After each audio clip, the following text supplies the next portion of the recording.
going, everybody? Welcome to the video. Today we're going to be going over a back workout. Now, with this we are starting off with deadlifts. So for this, I'm going to keep this part pretty raw so you can kind of see what I go through when I do my warm-up.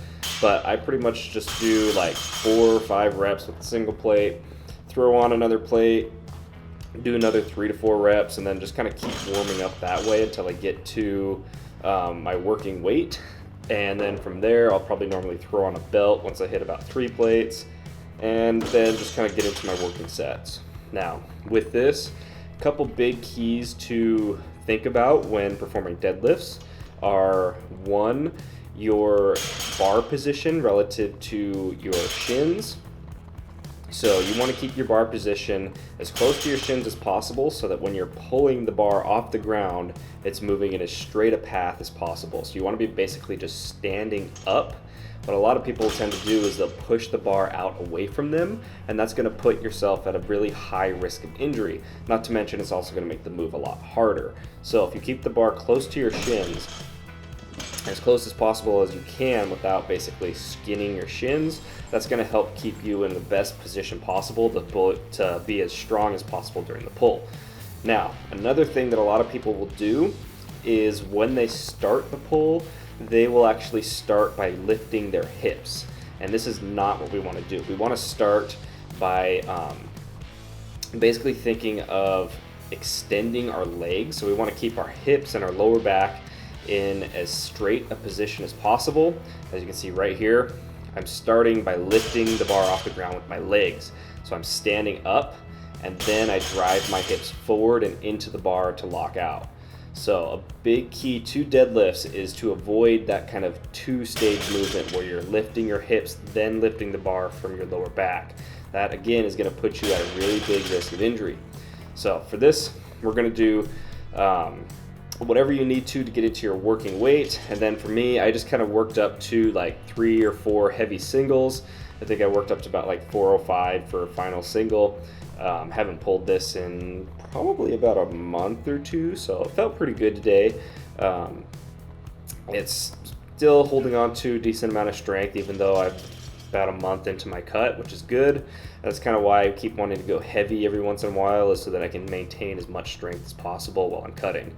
Now, once I finished those heavy singles, then I moved into some rep work. So with this, I was doing 225 for like 4 sets of 15, so 12 to 15 reps, and just really trying to focus on squeezing my back as much as possible throughout the entire range of motion, keeping it nice and tight and really just locking in.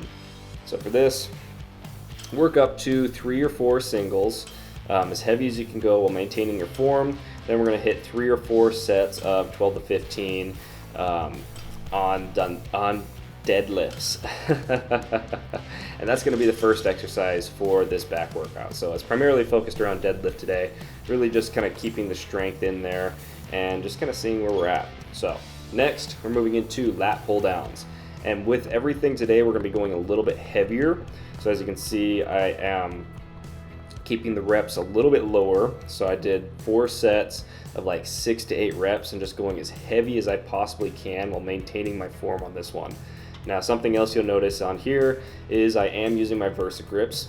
And for me, I really like using my Versa grips on any kind of pulling movement so that I can really focus on the actual movement as opposed to holding on to the bar or my grip strength.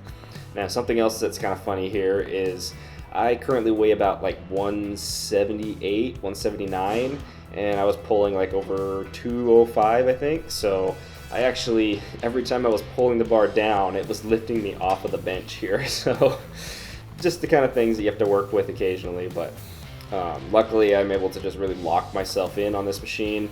And even though I'm pretty much just hovering off the bench, as you can see, I made it work. So really do what you got to do. If you can't go super heavy or anything like that, don't worry about it. Go as heavy as you possibly can while maintaining that form. So on that, like I said, 3 to 4 sets of 6 to 8 reps.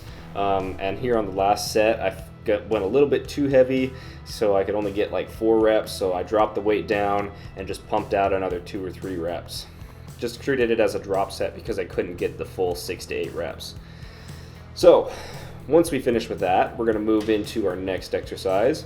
and this is going to be an incline cable row. So this is something that's a great alternative to, say, dumbbell rows. One reason I really like this as opposed to dumbbell rows is it allows you to isolate the muscle a little more. So you can really just kind of lean your chest and your torso against the bench and really focus on pulling and squeezing and contracting your lats.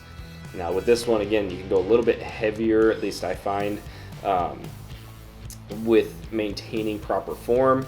Whereas if you try to go too heavy with dumbbell rows, you will end up most likely starting to rock and use a lot of momentum.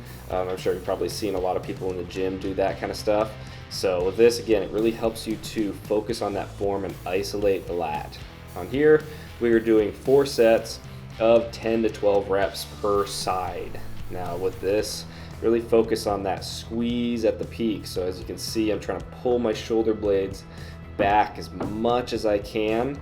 Something else to try is if you want to give it a little bit more in this movement is try pointing your index finger. So you kind of make like a toy gun with your finger and your thumb, and just try and squeeze from your pinky. That's really going to fire that lat a little bit extra. Now, once we finish with that, we're going into our last exercise. This is going to be a single arm cable pullover. Now, this is something new that I actually haven't done before, and I wanted to give it a try. And I actually really like this. So this is a great movement to, again, isolate each side a little bit and really kind of burn out the lats at the end of your workout. So give this one a try if you haven't tried it before. Really focus on the form, slow the tempo down, and squeeze those lats. So on this one, 4 sets, 12 to 15 reps, trying to burn everything out. And that's going to be it. Hope you guys have enjoyed the video. Don't forget to smash that like button. Leave a comment down below if you gave this a try. And if you're not already, subscribe because we have great videos like this Monday through Friday. And I will see you guys in the next video.